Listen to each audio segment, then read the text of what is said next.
গীবত গীবতের ভয়াবহতা যে কত কঠিন এবং ভয়ঙ্কর তা মানুষ জানে না।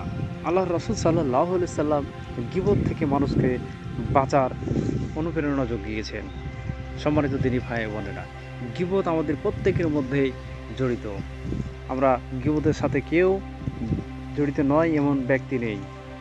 তাই আজকে আমি এই ভিডিওতে গীবতের কিছু বর্ণনা করব। সম্মানিত দিনী ভাই বোনেরা, এখানে আনাস ইবনে মালিক রাদিয়াল্লাহু তাআলা বলেন, আবরার সফরে গেলে একে অপরের খিদমত করত। আরবরা আবু বকর রাদিয়াল্লাহু তাআলা ও ওমর রাদিয়াল্লাহু তাআলার সাথে একজন লোক ছিল যে তাদের খিদমত করত। তারা ঘুমিয়ে পড়লেন, অতঃপর জাগ্রত হলেন, লক্ষ্য করলেন যে সে তাদের জন্য খাবার প্রস্তুত করেনি, বরং ঘুমিয়ে আছে। ফলে একজন তার অপর সাথীকে বললেন, এ তো তোমাদের নবী সাল্লাল্লাহু আলাইহি সাল্লামের ন্যায় ঘুমায়। অন্য বর্ণনা আছে তোমাদের বাড়িতে ঘুমানোর ন্যায় ঘুমায়, অর্থাৎ অধিক ঘুমায় এমন ব্যক্তি। অতঃপর তারা তাকে জাগিয়ে বললেন, তুমি কি রাসূল সাল্লাল্লাহু আলাইহি সাল্লামের নিকট গমন করে তাকে বলো যে আবু বকর ও ওমর রাদিয়াল্লাহু তাআলা আপনাকে সালাম প্রদান করেছেন এবং আপনার নিকট তরকারি চেয়েছেন। রাসূল সাল্লাল্লাহু আলাইহি সাল্লাম তাকে বললেন, যাও তাদেরকে আমার সালাম প্রদান করবে এবং বলবে তারা তরকারি খেয়ে নিয়েছে।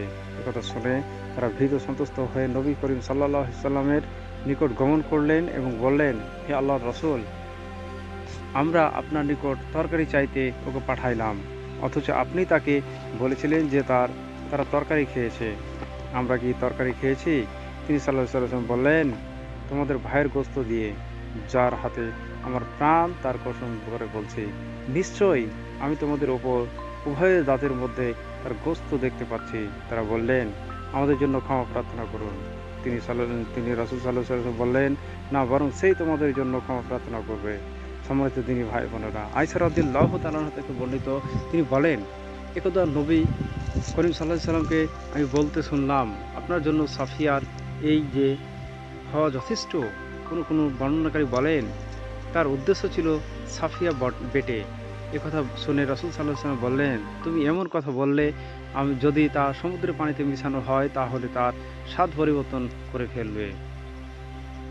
আয়েশা রাদিয়াল্লাহু আনহা বললেন, একদা রাসূল সাল্লাল্লাহু আলাইহি সাল্লাম এর নিকট একটি লোক পরিহাসমূলক ভঙ্গি করলাম। তিনি বললেন, কোনো ব্যক্তি পরিহাসমূলক ভঙ্গি নকল করি বা আর তার বিনিময়ে এত পরিমাণ ধন প্রাপ্ত হয়, এটা আমি আদৌ পছন্দ করি না। কাইস বললেন, আমর ইবনুল আস রাদিয়াল্লাহু তাআলা তার কতিপয় সঙ্গী সাথীদের ভ্রমণ করছিলেন। তিনি একটি মৃত খচ্চরের পাশ দিয়ে অতিক্রম করছিলেন, যা ফুঁড়ে উঠেছিল। তখন তিনি বললেন, আল্লাহর কসম, কোনো ব্যক্তি যদি পেট পুড়েও এটা খায়, তবুও তা কোনো মুসলমানের গোশত খাওয়ার চেয়ে উত্তম।